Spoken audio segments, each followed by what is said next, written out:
Thinking Aloud. Conversations on the leading edge of knowledge and discovery with parapsychologist Jeffrey Mishlove. Hello and welcome. I'm Jeffrey Mishlove. Today I'd like to talk about the razor's edge of discernment, and it's particularly relevant in the sense that just yesterday, in other words, the day before this particular video is released, and I'm recording it about a week early, actually a week ahead of time, but I know the video schedule, and the day before this video is released, you will have had an opportunity to view an interview with Angela Thompson-Smith, an old friend I've known for 20, 30 years, about remote viewing of ancient Atlantis. Now, I can tell you there was a time when I would never have released a video on that topic. I would have considered it at one time off bounds because there's no way to get feedback on remote viewing of ancient Atlantis. We have no evidence. Well, maybe someday in the future, 100 years from now, maybe we'll actually have concrete evidence regarding the ancient Atlantean civilization. I know my friend Jason, for example, thinks it's buried under the Antarctica ice cap. So, one of the big problems with remote viewing is, in fact, that, or any intuitive process, not just remote viewing, any intuitive or psychic process, often you're looking at situations for which it's not possible to obtain physical feedback. So you have no way of gauging the accuracy of what you're doing. And for some people, that would seem to be well outside the realm of science, and indeed it is, at least for the time being. It's in the area of intuition.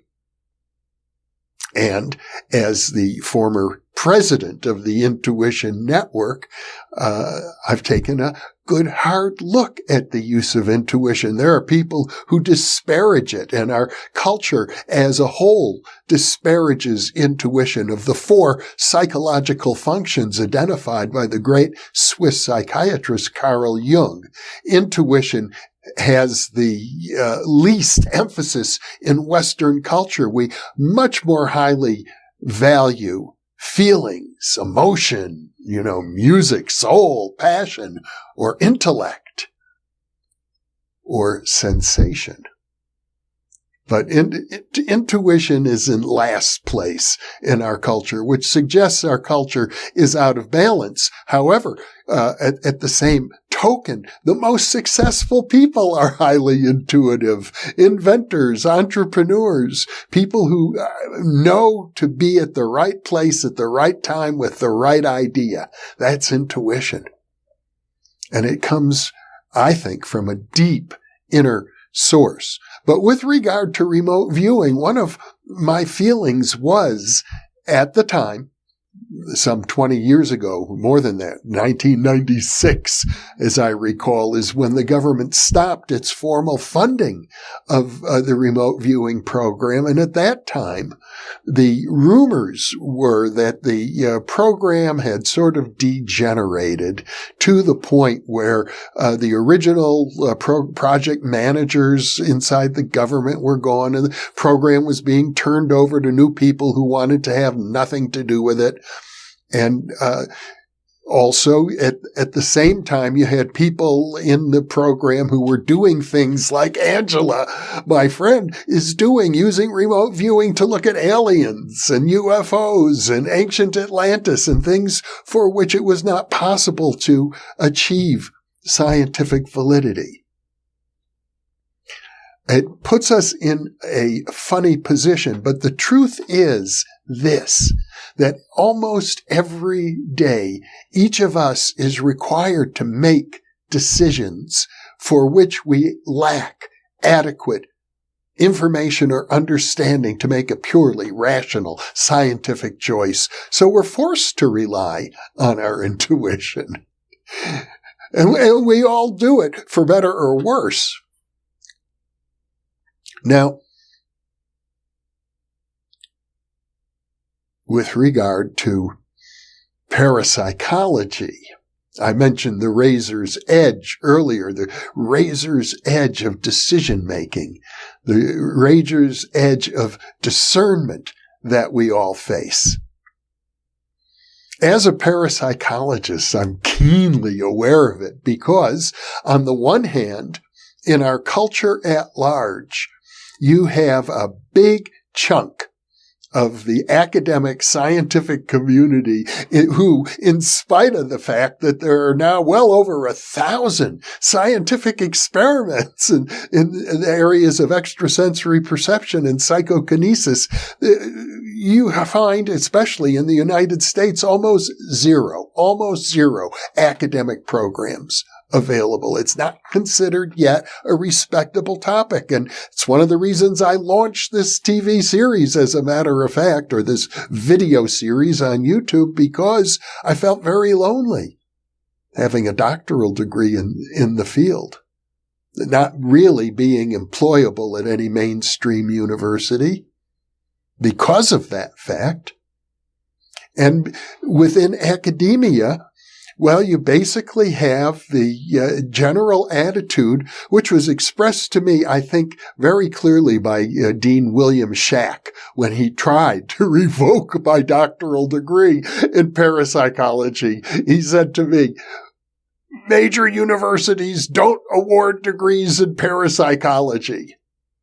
It was the case then. I'm the one exception in the United States, at least. And it's largely the case today. And then on the other side of the razor's edge, I hear from viewers on a regular basis who say, this stuff is real, all right, but it's demonic. Should be avoided at all costs. It's the occult. It's Luciferian. It's satanic. It's demonic. And you will only be deceived by it. So you have a big chunk of the population that believes it's definitely real, but it's evil. Another big chunk of the population that believes it's all a mistake. And an interesting person to look at in this regard is Susan Blackmore, whom I met back in the 1970s at the Parapsychological Association. She got a doctoral degree in parapsychology. Well, it was in psychology to my knowledge, but doing parapsychological research at the University of Surrey in the United Kingdom. And she was an out-of-body experiencer, but eventually she shifted gears dramatically. She began debunking the field, joined the Skeptics Society, and is received all sorts of awards and is considered something of a hero amongst the skeptics. And I'm pretty sure if you talk to Susan today, she would say that she doesn't believe that psi, the word parapsychologists use for extrasensory perception and psychokinesis, really exists. She would say it's a cognitive error of some sort. And even her own out-of-body experiences, she would tend to define as a cognitive error. In fact, to my knowledge, she considers herself an illusionist, which means that, and this is tricky, but she thinks, to my understanding, these illusionists think consciousness itself is an illusion, or at least the idea that we have free will is an illusion. And she's a Zen Buddhist practitioner. Well, in her own way, I'm sure she's on the razor's edge. You see, we all have to find it for ourselves. Each one of us has to pick our way through this minefield of false choices. I can't tell you how to do it for yourself. I can only share with you the way I've been able to do it. And it's made me extremely happy. Maybe the best word, extremely gratified, because for me, the razor's edge is working very well. I feel like I'm able to communicate it. I'm able to share it with you. I am not beholden to any institution. For a long time, that was a problem for me. Couldn't find normal employment. But in the long run, it's worked out for the best. I don't subscribe to everything that is espoused by guests on this program, but I believe they deserve to be heard and studied and analyzed and taken seriously. And I say that today about my friend Angela and her remote viewings of ancient Atlantis. There's another area to the razor's edge as well, and it is the imaginal realm, which is a realm that by some philosophers, such as Henri Corbin, it would be considered ontologically real, but it is neither physical, concrete, real in the sense of conventional empirical science, nor is it purely imaginary. It's imaginal. It's akin to what my friend Jason Reza Georgiani would call the spectral. And it really deserves a separate topic because it's right on the razor's edge between real and not real. It's a good place to be, actually. A very good place, a very healthy place to be. I will have to delve more deeply into the imaginal realm in a future monologue, but for now, let me close by asking you this. What is the razor's edge of discernment in your life? What are you willing to accept? What are you willing to provisionally accept? What do you out and out reject? And are there areas in your life where perhaps you accept as certainties things that maybe you ought not to be so certain about? And perhaps you reject as impossibilities things that you might want to reconsider and think about. I can tell you this, I'm always doing both. I'm always looking at these things, and that puts you on the razor's edge of growth in your life. So I'll leave you with those questions, and thank you for being with me.